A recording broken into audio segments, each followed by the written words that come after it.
Assalamualaikum warahmatullahi wabarakatuh. Selamat siang, Aider semuanya. Sebelumnya aku ingin mengucapkan selamat menunaikan ibadah puasa bagi Aiders yang menjalankan. Semoga ibadah puasanya lancar dan mendapatkan berkah dari Allah Subhanahu wa taala. Nah, senang sekali hari ini masih diberikan kesempatan untuk menyapa Aiders yang ada di rumah melalui podcast ID Konsultan Indonesia dalam acara Curhat Intim bareng Konselor episode 42. Nah, tidak terasa nih, Cilor atau Curhat Intim bareng Konselor ini sudah hadir yang ke-42 dan ini menandakan bahwa sudah 41 episode Cilor rilis dan menemani Aiders dengan beragam topik yang diangkat bersama dengan expert konselor dari internal maupun eksternal ID Konsultan Indonesia. Nah, podcast Cilor ID Konsultan Indonesia ini dapat Aiders dengarkan kapanpun dan dimanapun melalui aplikasi Spotify dan channel YouTube ID Konsultan Indonesia.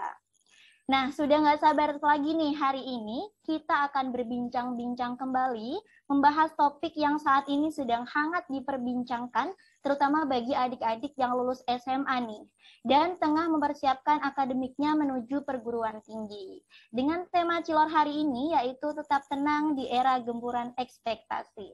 Oke, sebelum membahas lebih lanjut seputar tema kita pada hari ini, izinkan aku untuk memperkenalkan diri terlebih dahulu. Selama 1 jam ke depan, aku Eli akan menemani Aider semua dalam podcast Cilor episode yang ke-42.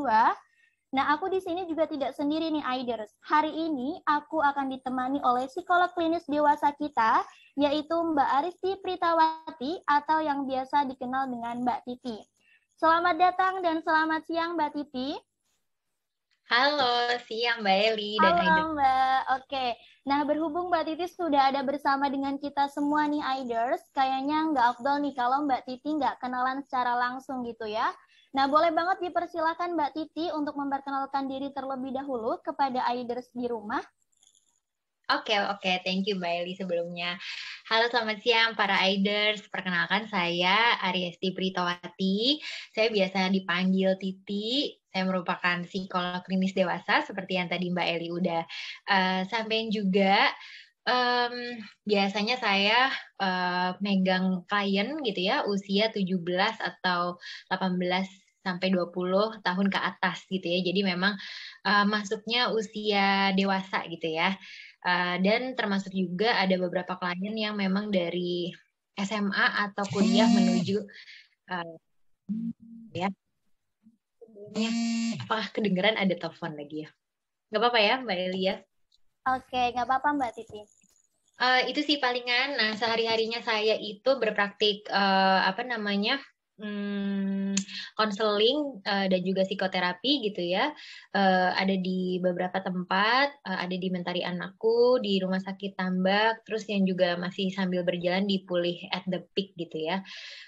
Ada juga yang praktik pribadinya juga. Mungkin itu dulu kali ya, Mbak Eli dan Aider semua ya. Oke, wah seperti kelihatannya tuh Mbak Titi sibuk banget ya menangani banyak hal gitu ya Mbak ya. Enggak, itu ceritanya doang. Enggak. Oke. Oke, itu tadi Aiders perkenalan dari Mbak Titi ya, di mana tadi sudah disampaikan sama Mbak Titi kalau Mbak Titi ini adalah seorang konselor klinis dewasa yang familiar gitu menangani permasalahan usia dewasa. Dan hari ini Mbak Titi akan sharing banyak nih di podcast ID Konsultan Indonesia membahas seputar ekspektasi yang tentunya relatable banget nih ya Mbak sama usia anak lulusan SMA yang saat ini tengah mempersiapkan jenjang akademiknya di perguruan tinggi gitu ya Mbak. Betul seperti itu ya Mbak Titi ya? Iya, insya Allah. Oke, kalau boleh tahu nih Mbak, kesibukan Mbak Titi ngapain aja nih Mbak selain yang Mbak Titi sebutkan tadi? Jadi memang saya lebih banyaknya berpraktiknya itu memang di weekend atau di tanggal merah kayak gini gitu ya. Kita ketemu di tanggal merah ini. Sehari-harinya Aiders kalau saya kebetulan sejauh ini ada satu buntutnya gitu ya, alias anak gitu, masih 2 mau jalan 3 tahun. Dan jadi benar-benar sehari-hari ya saya sama anak saya gitu di rumah. Itu sih kesibukan. Jadi klien utama gitu ya ceritanya adalah anak gitu ya. Oke, siap-siap. Paling itu sih. Oke, kira-kira untuk meriletkan dengan tema kita hari ini nih Mbak, sebagai seorang expert di bidang psikologi, pandangan Mbak Titi terhadap sistem seleksi dan penerimaan mahasiswa baru di Indonesia ini seperti apa sih Mbak, kalau boleh tahu? Kalau misalnya yang kita tahu, mungkin modelan sistem ini sejauh dari kacamata saya gitu ya Mbak Elia. Sistem penerimaannya sebenarnya mungkin serupa gitu ya dari masa ke masa gitu ya. Cuman kadang emang kemasannya istilahnya gitu ya beda-beda diganti-ganti gitu ya. Cuman memang sejauh yang saya tahu makin ke sini kayak makin banyak jalurnya gitu ya, makin banyak jembatannya, medianya yang bisa kita pakai gitu ya. eh yang kita tahu kan maksudnya kalau untuk ke universitas negeri ada apa aja ataupun misalnya ke swasta tiap universitas juga punya jalurnya masing-masing mungkin itu ya. Jadi sebenarnya kalau dibilang jadi jatuhnya buat kita nih, mungkin ya kalau saya coba inget lagi ke zaman dulu gitu ya, saya SMA mau kuliah, terus mungkin insya Allah bisa relatable ke sekarang juga nih teman-teman yang sekarang lagi berjuang pun gitu ya, sebenarnya cukup banyak jalurnya begitu ya Mbak Eli, kalau mungkin saya boleh ngomong gitu ya. Jadi sebenarnya bisa jadi kesempatannya tuh lebih banyak gitu ya, lebih luas, lebih beragam buat kita gitu. Untuk sampai ke si gerbang awalnya nih kita masuk kuliah gitu. Mungkin itu kali ya kalau secara umumnya gitu Mbak Eli. Oke, jadi pada intinya dari masing-masing kampus ini punya jalur tersendiri gitu ya Mbak, baik negeri maupun swasta gitu ya, punya sistem masing-masing gitu. Betul, Oke, betul. kira-kira dari Mbak Titi sendiri nih Mbak, untuk adik-adik SMA yang ada di rumah, Aiders gitu ya, sebelum menentukan pilihan jurusan, kira-kira apa sih Mbak yang perlu disiapkan gitu? Nah, ini tuh ya emang deh masa-masa mungkin paling menantang gitu ya. Terus Iya, juga betul. iya mungkin bisa dibilang jadi kayak ini lagi jadi momok banget nih di saat-saat sekarang gitu ya. Gini, memang rasanya ini sejauh dari kalau dari saya pengalaman pribadi maupun apa namanya berpraktik gitu ya Mbak Eli ya. Kalau yang saya tangkap nih apa ya tadi yang mesti dipersiapkan gitu ya. Nah, sebenarnya kalau saya lihat seringkali ini tuh menjadi sebuah pertanyaan yang muncul seringkalinya ya deket-deket pas emang kita minimal kita udah masuk SMA deh gitu ya. Apa namanya misalnya kita udah mengenal ada jurusan gitu ya. Nah, sekarang kan kalau nggak salah udah nggak ada deh ya jurusan ya di SMA Iya, bener ya. betul.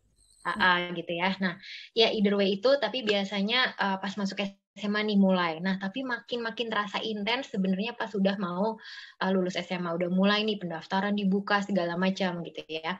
Tapi kalau pertanyaannya apa yang mesti dipersiapin, sesungguh-sungguhnya nih kalau saya coba lihat gitu ya, sebenarnya dari segi timeline kita butuh mundur banget nih gitu. Sebenarnya gitu sih Aiders kalau misalnya oke, sekarang kita di SMA gitu ya, tapi ini mungkin para riders yang masih agak lebih belia lagi gitu ya, yang mungkin masih di SMP gitu ya, eee, dari sekarang sih gitu.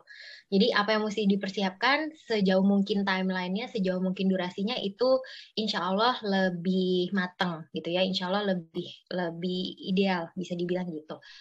Tetapi pun kalau misalnya memang kita baru mulai nyiapin ya sekarang, ya nggak apa-apa juga daripada nggak sama sekali gitu kan ya. Gitu. Nah, jadi ada beberapa ahli gitu sejauh yang saya tahu nih Mbak Eli dan Riders untuk menentukan jurusan kuliah sesungguh-sungguhnya itu dari SD sebenarnya udah mulai dipersiapkan gitu. Kalau misalnya di luar negeri itu cukup banyak program pendidikan tuh yang memang dari SD udah lebih mengerucut. Misal nih kayaknya dilihat-lihat gitu ya, nanti mungkin ini akan kita bicara soal tes bakat minat ya. Misalnya dilihat-lihat nih dari waktu kecil gitu ya, oh dia ada minat nih di bidang otomotif, seneng ngoprek misalnya gitu ya, ngoprek apa sih namanya mainan-mainan otomotif gitu ya. Nah, udah mulai ada nih program pendidikan yang udah mengerucut tentang otomotif misalnya dari SD gitu ya. Itu tapi setahu saya di luar kayak gitu. Nggak tahu kalau di sini biasanya masih cukup konvensional gitu ya. Nah, tetapi sebenarnya bukan jadi harga mati juga sih. Maksudnya jadi bukan harga mati, bukan jadi nggak ada jalan keluarnya gitu ya. Sebenarnya kalaupun kita nggak dapet di sistem pendidikan yang konvensional, kita bisa mengejar itu di aspek kehidupan kita yang lain kayak gitu. Jadi kalau ditanya apa ya persiapannya sebenarnya cukup banyak gitu ya. Tapi minimal teman-teman Riders dari segi timeline, dari segi waktu sedini mungkin sih kita udah siapin gitu. Eh itu dulu kali ya, mungkin nanti kayak banyak cabangnya deh, Mbak Eli. Oke, oke, siap, siap, Mbak Titi. Oke, dari yang aku tangkap tadi berarti kita harus mempersiapkan tuh dari jauh-jauh hari gitu ya, Mbak ya. Kalau Iya. misalnya bisa dari SMP, ya udah dari SMP aja gitu kan, Mbak. Betul Oke, betul. dari segi timeline. Nah, biasanya nih Mbak, case-nya kan mayoritas tuh hampir sama ya Mbak. Bingung milih jurusan yang tepat itu seperti apa sih gitu kan. Nah, dari Mbak Titi sendiri, ada saran nggak sih Mbak buat adik-adik nih nantinya gimana cara menentukan jurusan yang tepat gitu? Oke.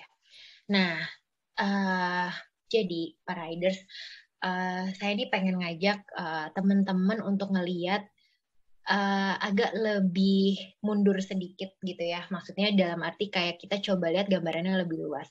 Betul, saat ini kita lagi ada di masa peralihan gitu ya dari SMA mau kuliah ya. Sehingga yang ada di depan mata kita tuh adanya tuh pilihan aku pilih jurusan apa gitu kan ya atau aku pilih universitas yang mana gitu ya.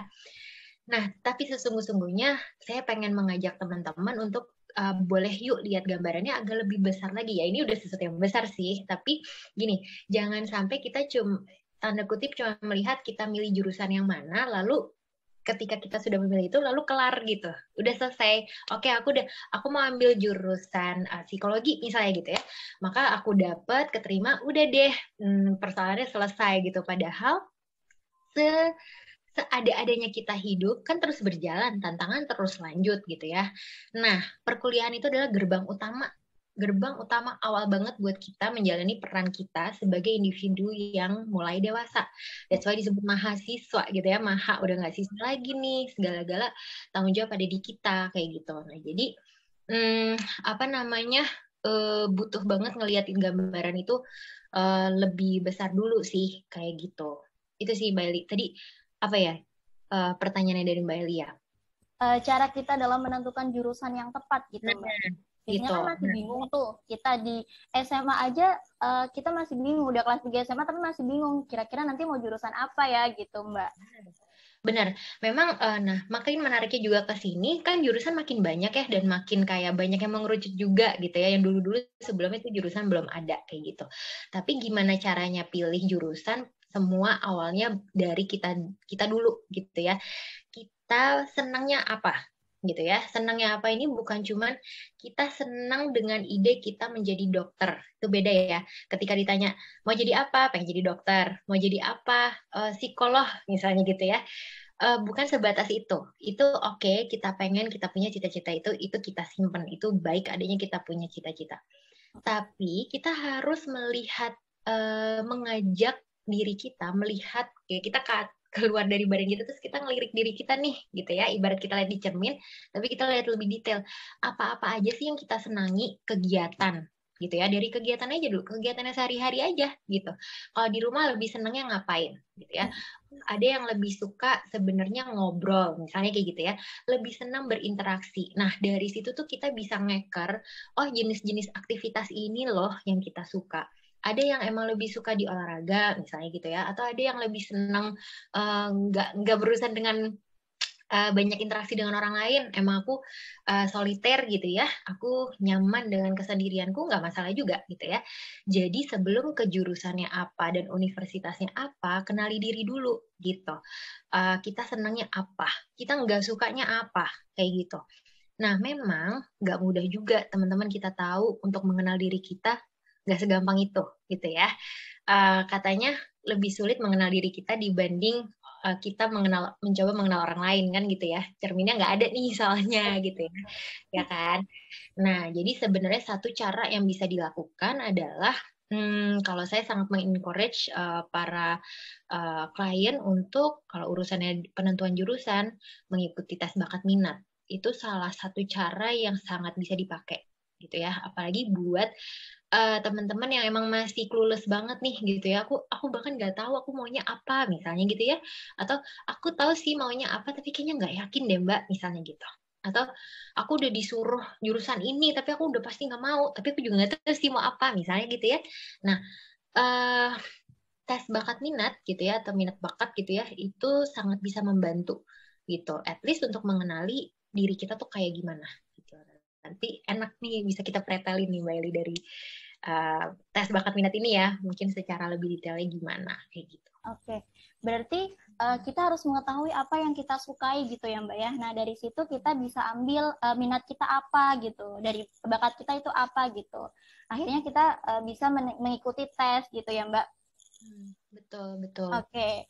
Oke, karena tadi Mbak Titi menyebutkan ya ada tes minat bakat gitu. Ternyata pas banget nih Aiders. Ternyata ID Konsultan itu sendiri juga menyediakan adanya produk baru yaitu tes minat dan bakat.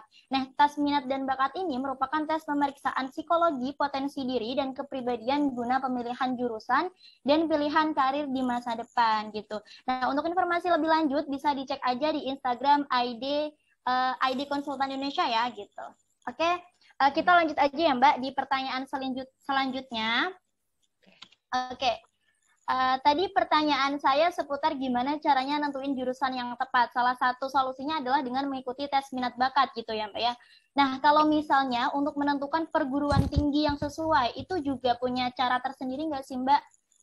Untuk menentukan perguruan tinggi? Yes, betul. Istilahnya kalau kita bicara perguruan tinggi itu ranahnya lebih luas mungkin ya, bisa dibilang dibanding si jurusan itu sendiri gitu ya. Contoh, kita bisa ambil kedokteran misalnya gitu ya. Kita mau kedokteran yang mana nih? Negeri atau swasta? Itu dulu cabang utamanya. Negeri mau yang manapun juga, itu juga banyak pecahannya. Mau yang di Pulau Jawa, mau yang di luar Pulau Jawa gitu ya. Swasta juga mau